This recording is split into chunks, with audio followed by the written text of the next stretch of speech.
უმაღლესი საბჭოს უმრავლესობამ აირჩია, ანუ სამმა კანდიდატურები აგერადეს დოკუმენტები და ამას გადაგაგებია გაჩვენეთ. და ვეუბნებით, რომ არ დაარღვევს კანონი, დაიცვას ორზაიას მოსაზრებების, ვიათ თორიძის მოსაზრებები, რომლებიც პირველი ადგილი სამმა ფრაქციამ უმრავლესობის უკვე აირჩია და მათაც შეუვლიათ. ეს არის უკანონობა, შეიძლება არ შეხდება, ჩვენ ამას ვეწინააღმდეგებთ. აი ახლა ამას დავამატებ.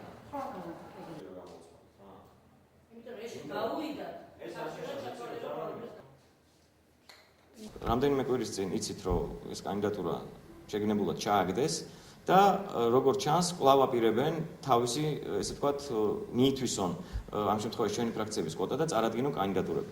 მოუწოდებთ კიდევ ერთხელ ხელისუფლებას, რომ დაიცვას კანონი მაუწყებლობის შესახებ, რომლის მიხედვითაც თითოეულ ფრაქციას აქვს თანაბარი კვოტა წარადგინოს აჭარის ტელევიზიისა და რადიოს მრჩეველთა საბჭოს წევრობის კანდიდატი და ნებისმიერი მცდელობა, ნებისმიერი, ესე ვთქვათ, მითვისება აი ამ კვოტისა იქნება უკანონობა.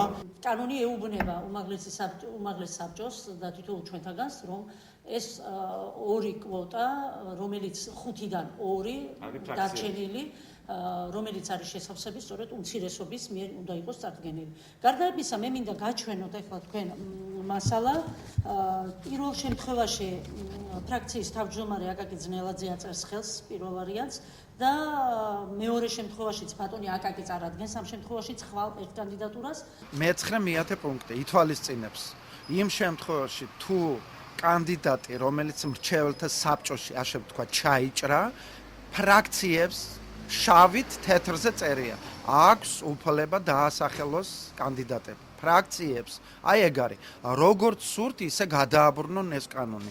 თუ ზუსტად სურდათ, გაეწერათ შიგნით ამ მე-9 და მე-10 პუნქტში, რომ მხოლოდ იმ ფრაქციას, ვისი კანდიდატი ჩაიჭრა.